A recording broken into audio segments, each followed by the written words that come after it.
What's going on, guys, and welcome back to another video. What I can tell you right now is President Biden is furious. However, according to reports, he's not showing how mad he is simply because of who he's technically mad at. So we are going to address that in today's video. We're going to also address the $1,800 child tax credit payments. Going to talk about a little bit regarding the stimulus update, address some Social Security changes that happened this week, and I want to give you a full breakdown on the Omicron variant and what we are hearing from health experts regarding COVID. That will come at the end of this video. First off, hopefully you guys have had an incredible week. Hopefully your Friday today goes extremely well, but let's get into the update. First, if you do enjoy these daily uploads, do me a favor, go ahead, hit that like button. It really does help out the channel. Now, why is President Biden so mad? Why is he furious? And who is he furious at?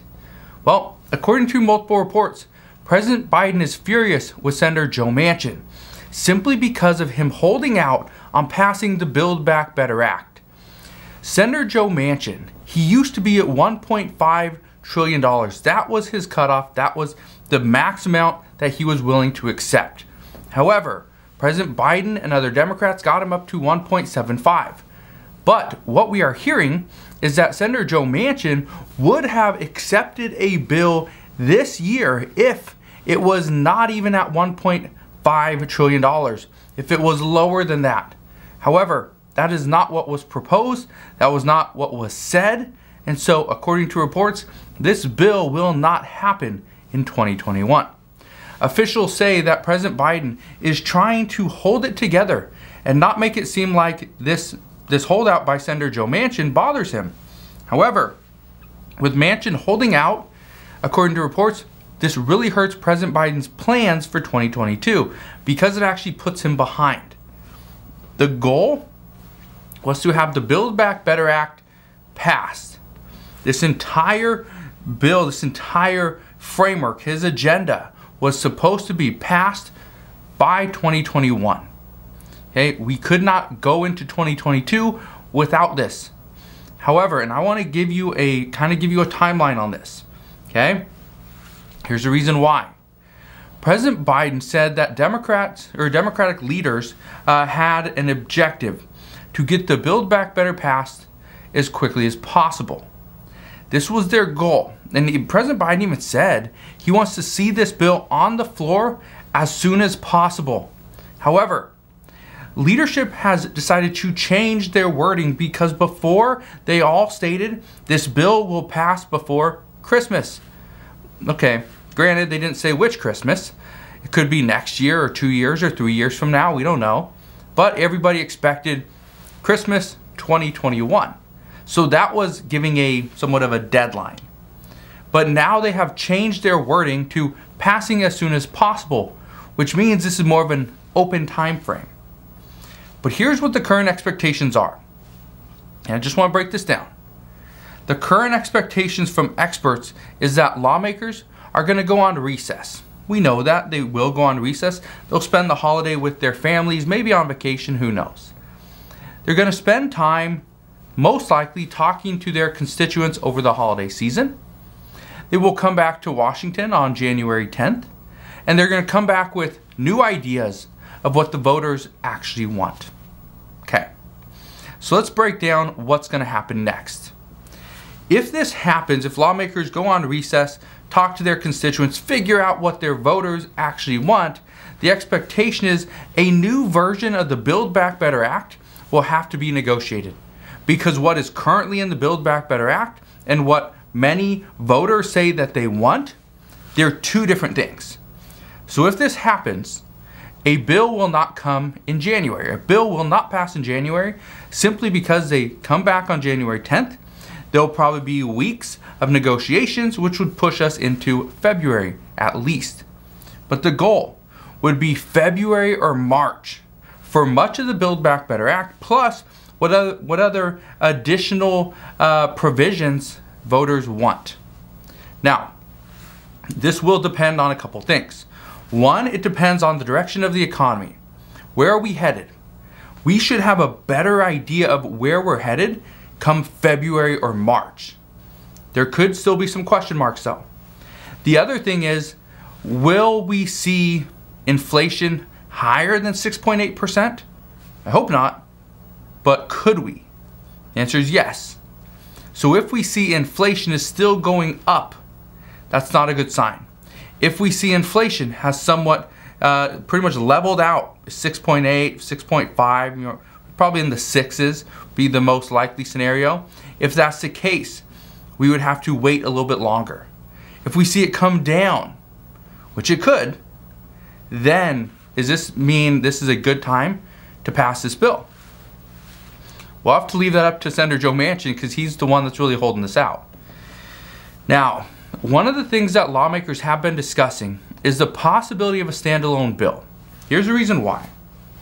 Right now, they're considering not for 2021 really, because they do want to go on recess as quickly as possible, spend time with their family for the holidays, but they have been discussing the potential, there's the possibility of passing a child tax credit payment extension for 1 year.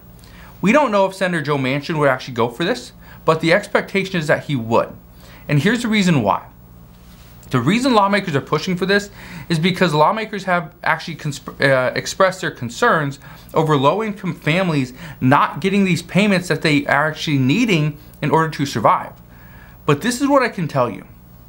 This week, the final payments of the child tax credit payment came out. Those $250 or $300 monthly payments, those came out on the 15th, which was 2 days ago. And the $1,800 payments, if you're not sure what the $1,800 payments are, if you have not received a child tax credit payment since July, right? July through December, what happens was last month I addressed that if you didn't get any of these payments, but yet you do qualify, you can sign up through the IRS payment portal. And by doing so, the IRS would send you a one-time child tax credit payment of up to $1,800 per child. Those payments were supposed to go out 2 days ago on December 15th, and the final payments would go out tomorrow on December 18th. That is what we are hearing, and that is according to the IRS. So if you went and applied for that, those payments should be already coming out. So just know if you don't get those by the 18th, it might be because you didn't actually qualify, the payment, the whole process didn't actually go through, or there's some other issue. But just understand, you will still get the $3,000 or $3,600 child tax credit. It won't come as a payment advance, but when you file your taxes, which I believe you can file on February 12th of 2022, if you do file, you will get those payments then, all right? So if you have any questions on that, please let me know. Now, after these payments are sent out, most likely the last one will be sent out tomorrow, these payments are gonna stop. They're done, okay? So that is what lawmakers do not want, is specifically Democrats, but there's also many Republicans that do support this as well. That's why some are saying we could potentially have a bipartisan, which is key, child tax credit payment extension. But it would probably be for only 1 year. So, speaking of payments though, for all residents in St. Louis, the applications for the $500 stimulus checks that I addressed a couple weeks ago, these are actually going to open up tomorrow. Now, in order to qualify, you must make less than $42,000 per year. You have to show that you did lose income during the pandemic, whether you saw a cut in your wages because you didn't make as much per hour. Maybe you didn't work as many hours. It doesn't matter how you lost income, but if you lost income, then you can qualify for these payments. One thing I can tell you, there's only 9,300, 9,300 stimulus checks that will be provided to families, and there will only be one check per household. So if you want this, you will need to apply very soon. Now, let's address Social Security changes. Here's the reason why. For probably over the past year, people on Social Security have been hurt because not just the Biden administration, but the government, Congress, has provided more benefits to people that are not on Social Security, right? Families, children, low-income households, right? But here's the thing. This week, President Biden signed an executive order to streamline processes for people applying for services and benefits at 17 federal agencies. Now, no longer will applicants be required to go into a Social Security office in order to get your benefits. This change also allows files and documents to be uploaded online, and here's a big one, applicants can sign online using an electronic signature. This is something that's new. But also this week, and this is a major shift because we haven't seen much of this, but this week, according to reports, the House Ways and Means Committee, they also discussed trying to include the Social Security 2100 Act into the next bill. They're considering taking this act up in the new year, so in 2022. Now, this Social Security 2100 Act, this would actually provide Social Security beneficiaries with a larger benefit, and that would actually push them above the federal poverty limit or federal poverty level. So, this also allows recipients to work, and it doesn't reduce their benefits as much, okay? It would, if you make over a certain amount of money, your benefits would be reduced, but it wouldn't be reduced as much or severely. They also say this will help strengthen Social Security as a whole. So, here's why this is good news. This is really good news for people on Social Security because it's about time somebody is addressing this. A committee is addressing this, bringing this up. Because for the longest time, it was one lawmaker or another. Finally, they get a small group together, maybe 5, 10, 15 people that support this. But 15 people out of over, 500 lawmakers? That's not a lot, right? So, until we start to see that hundreds of lawmakers are really in support of whatever provision people are discussing, that's where we start to see some changes. So, this is good news that they are actually considering this, looking into this, because I guarantee you, if you are surviving off of Social Security benefits, you're surviving by a very slim margin. So, let's get into some COVID news for today. I actually got quite a bit that we're going to talk about today. This year's holiday season, this was supposed to be different than last year. COVID was not supposed to be much of an issue this year like it was last year. Health experts are warning Americans to avoid holiday parties this year, especially if people are unvaccinated, which is difficult. You want to invite, let's say, your whole family and friends, but then you got to ask them, hey, are you vaccinated? That could be a very uncomfortable discussion to have, but they say it's something that you need to do.